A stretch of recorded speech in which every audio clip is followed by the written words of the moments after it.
គុំមកកាន់វីដេអូរបស់ខ្ញុំនៅក្នុងវីដេអូនេះខ្ញុំមកធ្វើឧបករណ៍មួយទៀតដែលវាអាចធ្វើឲ្យភ្លើង LED វាញាក់តាមបទភ្លេងឬក៏តាមសំឡេងបានហើយខ្ញុំជ្រើសរើសយក LED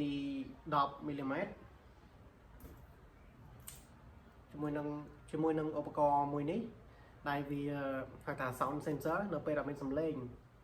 វានឹងបញ្ជូន signal ទៅកាន់ microcontroller ហើយធ្វើឲ្យ LED យើងភ្លឺបានឥឡូវយើងចាប់ផ្ដើមរបស់គ្នា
ពេលនេះខ្ញុំនឹងសាកវាទាំងអស់គ្នា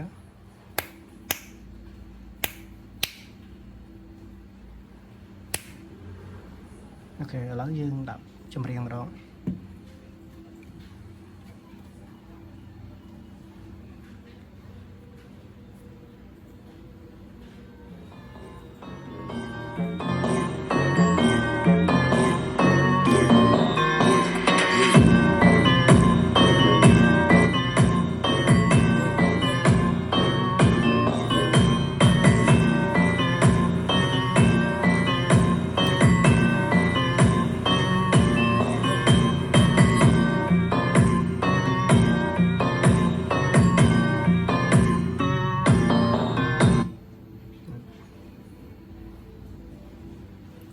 ពេលដែលគ្មាន sound វានឹង